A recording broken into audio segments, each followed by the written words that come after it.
Okay, getting things organized, and I got to looking more at this this whole fixture here, and the shaft that I'm afraid to make because I can't make this gear. But I've loosened up all these gidgets and gadgets up here, and I took the nut off that I believe is the end of this shaft. This is keyed on here. So I'm in the process here of one of my custom made brass taps of driving this shaft out, I hope. So let's my hammer, homemade hammer or shop made hammer.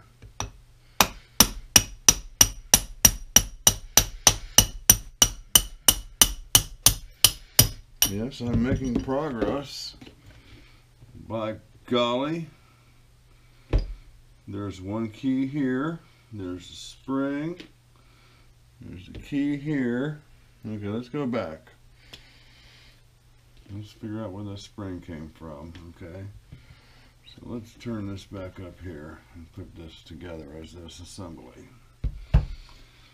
Okay, so the nut is holding on here, and we will definitely save that nut.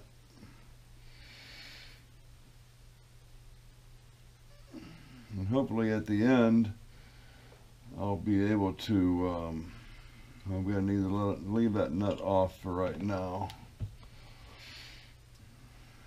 So there's a key here, a key here. Line that up. That comes straight off. So there's a key, and here's two keys right next to each other. Instead of having one long one, they put two short ones together. Then there's this journal here, and then the threads start, and I believe that shaft is reproducible, even by me. But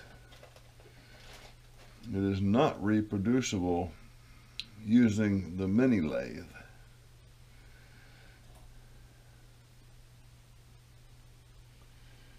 And I'm not going to operate the Pratt Whitney without it. I guess the thing to do would be to draw up all the specs on this, reassemble it, and then create this shaft. I'm very excited about that. That gives me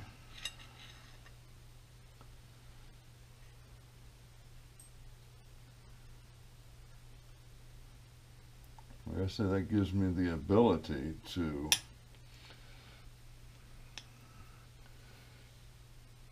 build this shaft.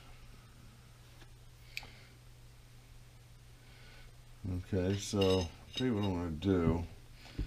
I'm going to pull these keys out. There's one, there's two, there's three. And so we can get number one out of there.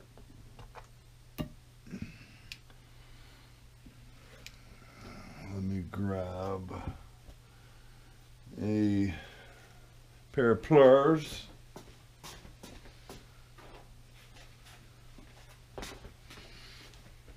This is probably a little overkill, but there it is.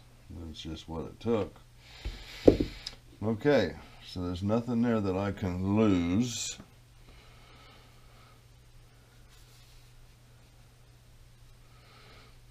You know, this could be one of them situations where, you know, Keith Rudker or somebody like that, or Steve Summers says, well, one of my viewers has a project that I need to help him with, and blah, blah, blah. And This probably would be better left to somebody with more expertise than I possess.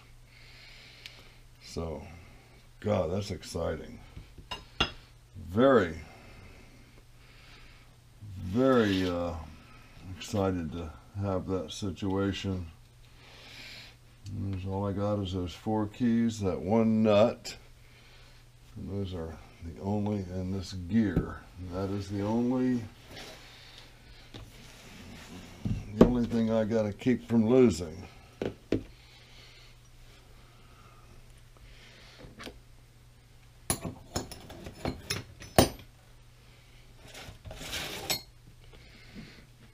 Okay,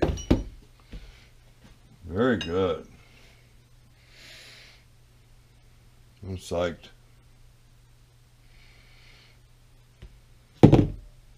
Definitely psyched.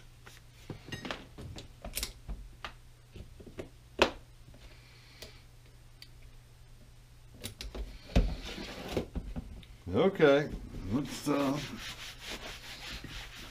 clean my bench up a little bit here and see what I'm missing here.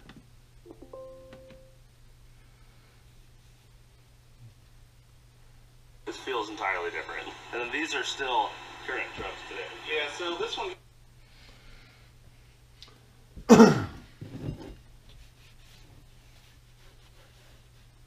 Okay, you'll find me a Ziploc bag for those items and move on. Okay, we're going to remove the saddle now.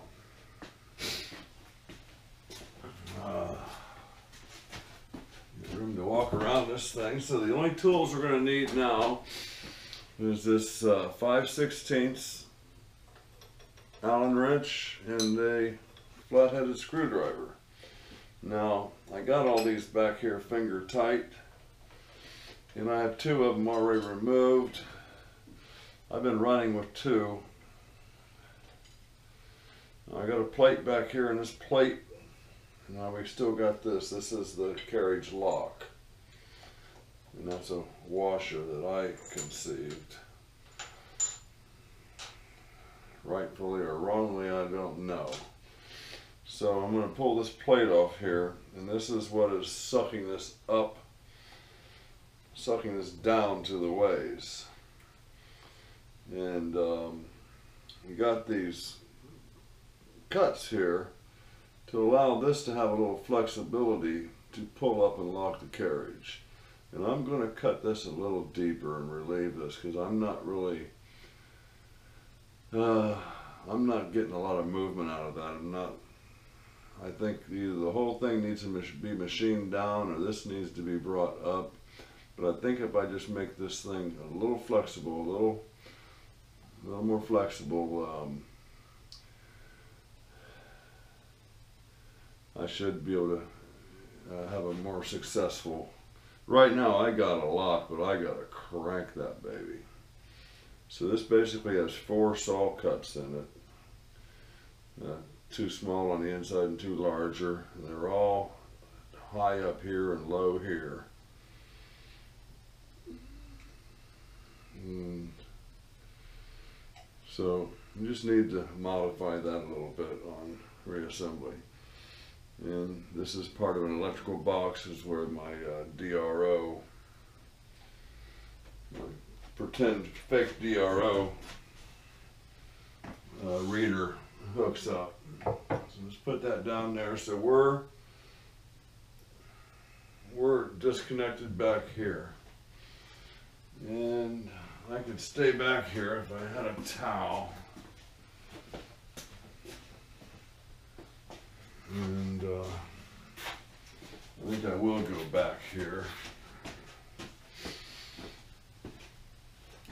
Now, inside here is 2, we'll take off the ones that hold the carriage first. There's 2, I don't know what to call them. It kind of looks like this, the way this carriage stop, micrometer carriage stop is attached. only it's internal here and it holds the front of the apron down to the bedways. Now when I first got this machine, this side was missing. These screws just went into nothing. When I had the apron off, I found it down in the bottom, but it was kind of tricky to get it to stay in place during assembly. So these two screws are holding the carriage to the apron. These are all the same screws. And then these two and these two are holding the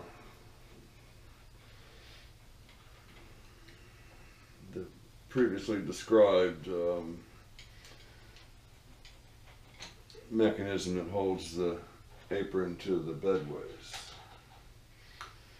So I imagine when I undo these two screws, that thing's going to drop, which is not a problem because I can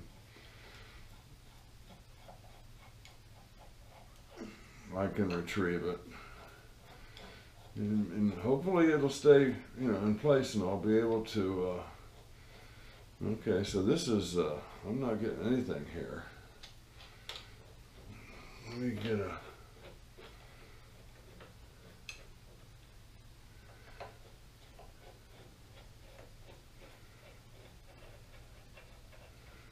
okay, let's grab a magnet.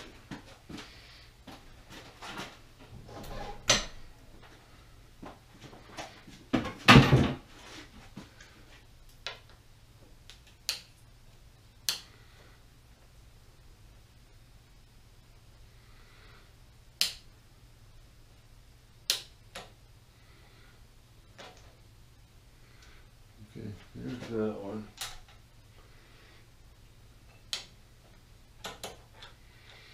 And there's that one. It's a very powerful magnet. Now these should unscrew up all the way. See, they're still engaged. Those, it's like it rides a lot lower because it definitely was not engaged. Well, this one is the same way. It's, well, here it comes.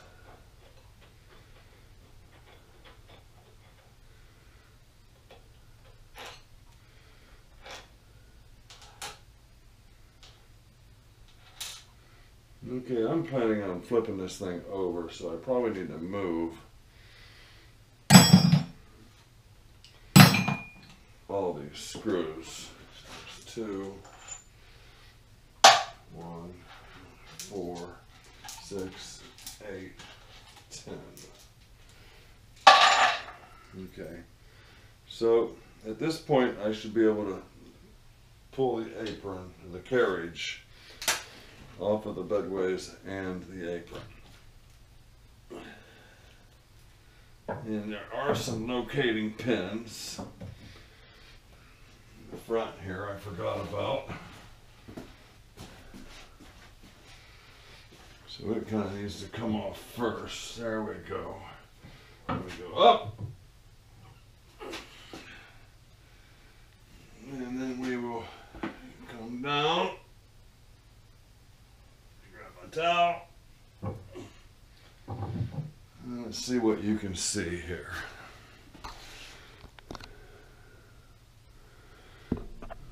Okay. Let's look at this first. This is the bottom of the carriage. And I will run my precision flat stone. I will run my precision flat stones over this surface and its mating surface as well to assure these two surfaces meeting is required for the oil to flow where it needs to go. So oil is coming up,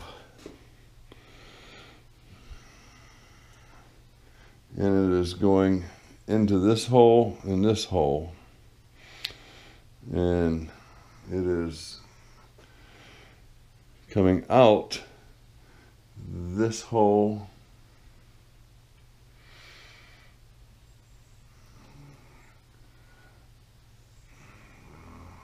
maybe two of these holes, and then again it comes up again, I think, over here.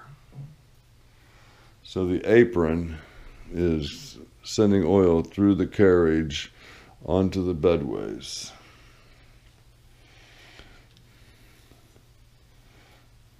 It's all pretty rough.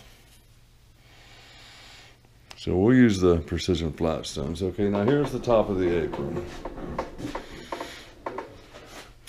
Once again, let me light the camera screen up so I can see what you're seeing. And you can see what I'm needing to point out. Okay, there we go. So let me get off some of this excess oil just off the high spots. You see, I used some sealant here, and I think I was wrong to do that. I don't think if this is done properly, I don't think that you need to have any kind of sealant there. And you'll notice this side is dry. Well, this side is nice and wet. So that needs to be looked into. Okay, I did put new felt in most of these.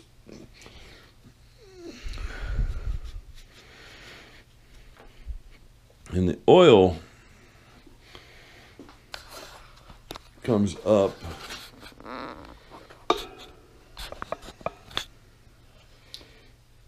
little copper tubes. Here, here, and here. One does the back of the carriage, one does the front of the carriage, and this does the apron, the down over here, and there's felt, and likewise over here. So let me bring out one of these.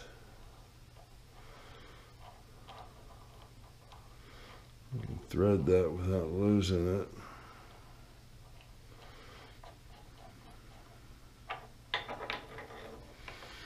Okay. Well, you didn't see that, did you?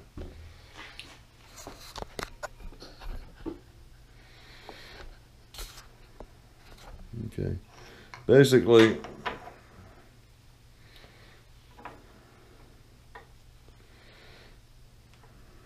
I'm just pulling this out. So this goes underneath and hooks the bottom. You see, we got some. Gee, there's some brass shavings there. So that one rides there, and it'll sit there. This one, I'm surprised hasn't fell down yet. So let me get a screw in there and see if I can retrieve that without dropping it through. Okay, and there's that. And there's that.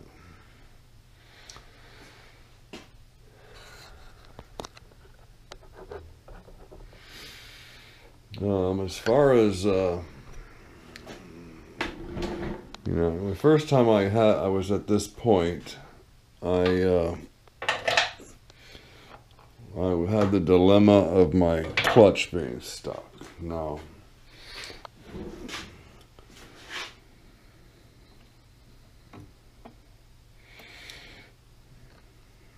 I'm going to need a pointer. Okay, let's go get a pointer. I moved my toolbox out here because I'm going to be needing my crane here pretty soon. Let's go with the Randy Richards version here. I just ground the point on that. So I should be pointing really good. So what I want you to look for, okay,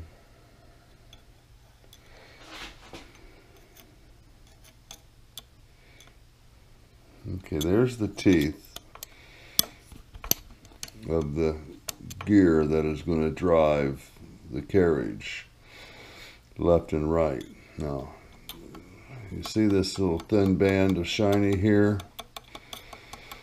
So let's concentrate on that. And as I tighten the clutch, it's activating the feed, the direction of the feed. As I tighten that up, that shiny band got sucked into the cone, the brass geared cone. Now I'm going to release it. You see that travel out, that strip gets wider.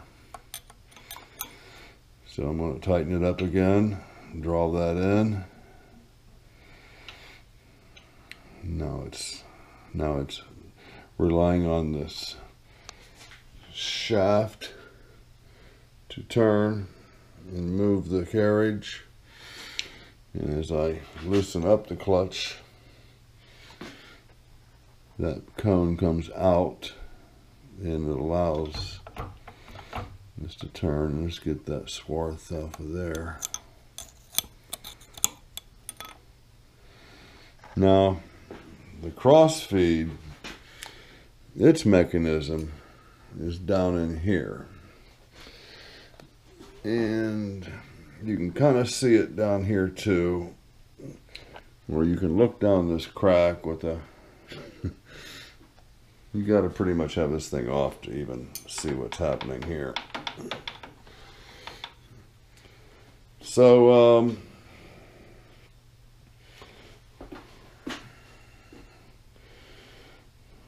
we have the carriage removed, and we got the way wipers.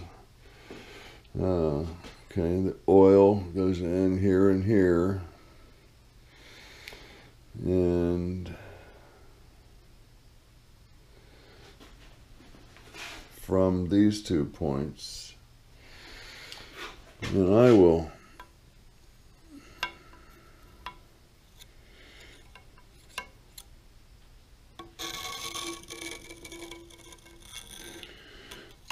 so this oil passage here is connected to this. This oil passage runs through here and comes up in one of these locations.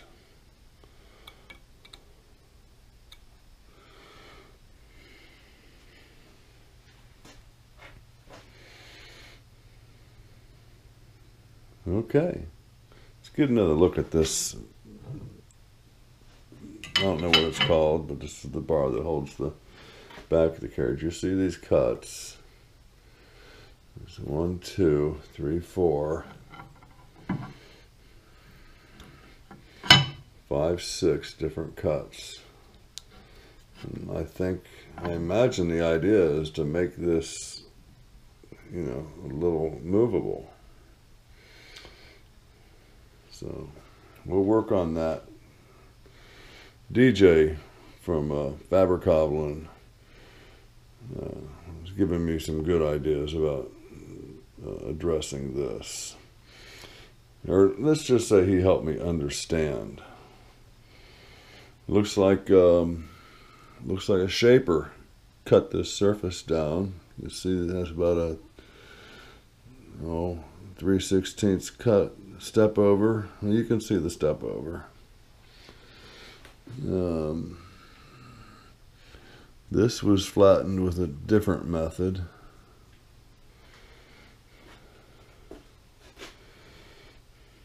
Okay, I guess that's really all there is to look at here. This is the lock, the dovetail on the taper attachment, which I took my toolbox apart looking for that half moon piece last night and could not find it. I thought it might be attached to one of the many magnet strips that I have throughout the shop, because sometimes I'll do that. So let's go ahead and flip this back over.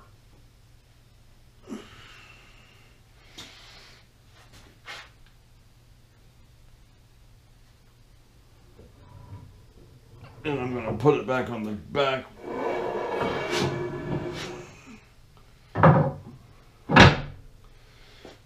Clear of the apron.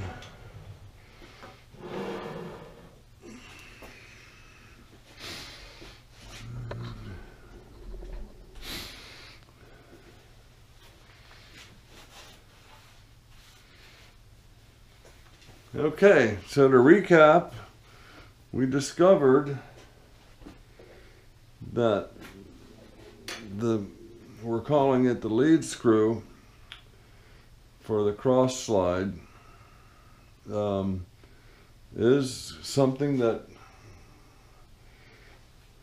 can easily be reproduced, as well as the nut. So it'd be nice if I could put this thing back together with a new nut and lead screw on the cross slide. That would be ideal.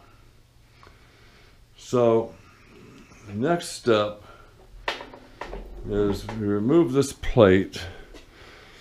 And as I recall, this is the direction lever, forward and reverse, for the travel. And it needs to be disconnected in here, and it'll actually be able to pull out, and the end of it being, you know, in here. It can actually come all the way out, but it doesn't need to. This here is just this is a screw here. Let's unroll that, and then unroll that. Then there's a tapered pin here, and that pulls out. And all the shifting mechanism needs to come off for the clutch. Transfers the clutch, actuation of the clutch. It gives you, you know, and this is more to be desired here to get this. I mean, it doesn't have the same travel that I have with this handle. And I can hit this one and that baby is stopped. And this is just going to slow it down.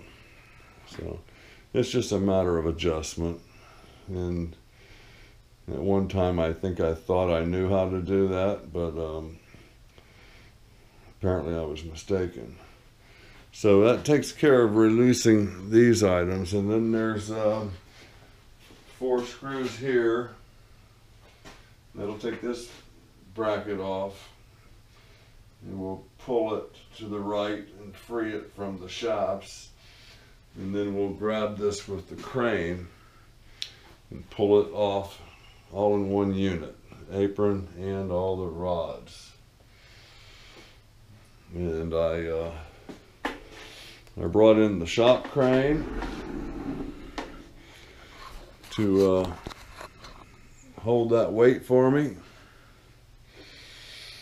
and I got, so if y'all know how this works, okay, I'm going to make it face you. So these landing gear fold down to the floor and lock in. And that's what keeps the crane from tipping over when you're lifting with the arm. Well, I cannot get up close to this machine with those legs sticking out. So I am going to somehow come off of this tube, I think, and have a... Okay guys, that's it for, that's going to be it for part 3. And part 3 was supposed to be, well, carriage and apron removal. So we're not going to get to the apron because it's late and I don't want to start into that. One thing that I wasn't planning on doing was getting that lead screw detached from its apparatus and separating it from the gear, which is quite the coup in my mind. I mean, that's exciting. That's a clear path to having a new lead screw and new nut for my cross line.